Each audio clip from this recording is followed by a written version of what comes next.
नमस्कार, मैं हूं विजय विद्रोही और आप देख रहे हैं अनकट। अनकट में आप सबका स्वागत है।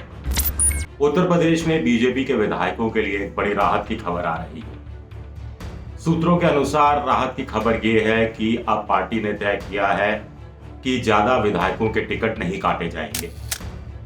आमतौर पर बीजेपी का एक सीधा सा सेट फॉर्मूला रहा है कि सिटिंग गेटिंग नहीं चलेगा और एंटी इनकम्बेंसी हो तो उस विधायक को बदल दिया जाए तो एंटी इनकम्बेंसी उस इलाके में आधी से ज्यादा खत्म हो जाती है। जनता संतुष्ट हो जाती है कि चलिए ये विधायक था जिसे हम पसंद नहीं करते थे, इसका टिकट कट गया तो नाराजगी पार्टी से भी दूर हो गई।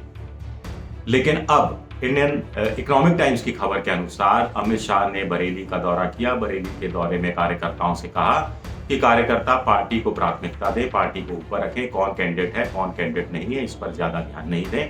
तो इसके सीधे सीधे संकेत मिल रहे हैं कि पार्टी अपनी नीति रणनीति में परिवर्तन कर रही है और विधायकों के टिकट तो कटेंगे लेकिन उतनी बड़ी संख्या में नहीं कटेंगे जैसा कि पहले अनुमान लगाया जा रहा था। अब आप कहेंगे पहले क्या अनुमान लगाया जा रहा था?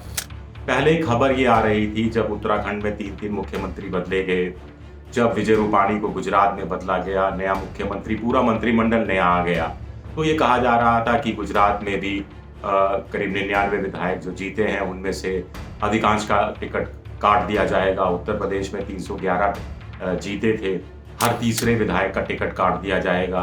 403 की विधानसभा है तो 311 बीजेपी ने जीते, साथियों के साथ मिलाकर 375, तो 78 सीटों में तो वैसे ही बदलाव करना है जहां पर नया कैंडिडेट दे सकती है बीजेपी, जहां वो हारी थी।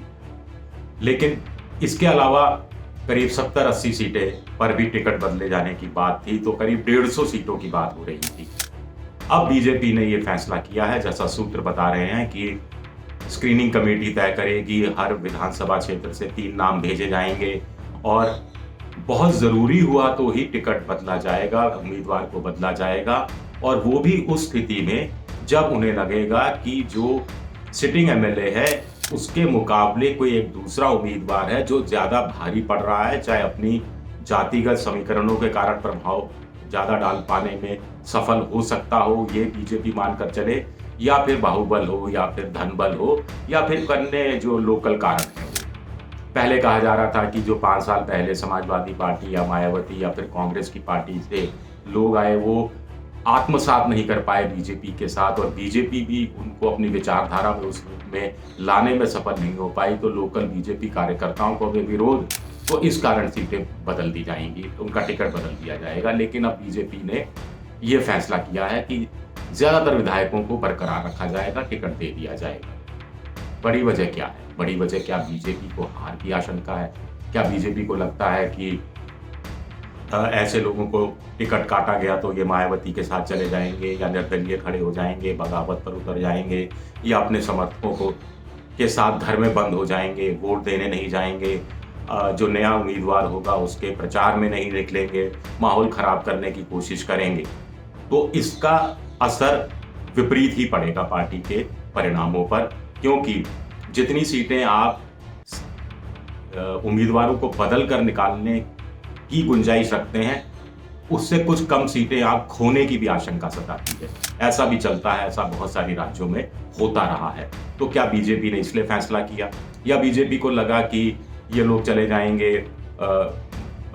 तो बाइपोलर चुनाव है, समाजवादी पार्टी से सीधा मुकाबला है बीजेपी का, तो अपना कोर वोट थोड़ा ले जाएंगे, अपनी विचारधारा वाला वोट ले जाएंगे, अपनी जाति का वोट ले जाएंगे, और बाइपोलर चुनाव में विधानसभा की जो सीटों में जो हार जीत का अंतर 6,000, 8,000, 10,000, 12,000 रहता है मोटे तौर पर, आम तौर पर, और ऐसे में ये जो उम्मीदवार हैं जिनका टिकट कटेगा अगर वो 3-4 हज़ार का वोट को भी प्रभावित करते हैं तो इससे बीजेपी का समीकरण सीटों पर बिगड़ सकता है।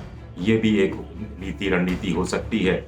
या फिर बीजेपी में आत्मविश्वास है कि बीजेपी को लगता है कि जो विधायक की एंटी इनकम्बेंसी है उसको प्रो इनकम्बेंसी जो है, उन बीजेपी के अनुसार योगी आदित्यनाथ के 5 साल के सुशासन की, 7 साल के मोदी जी के सुशासन की, वो ओवरकम कर लेगी। यानी पार्टी को लोग ध्यान देंगे, मोदी जी की रैली पर ध्यान होगा, योगी जी की रैली पर ध्यान होगा, लोकल कैंडिडेट कौन है उस तरफ ध्यान नहीं होगा। ऐसा क्या बीजेपी को लगता है, इसलिए वो उसने अपनी रणनीति और नीति में बदलाव किया है? ये भी एक वजह हो सकती है।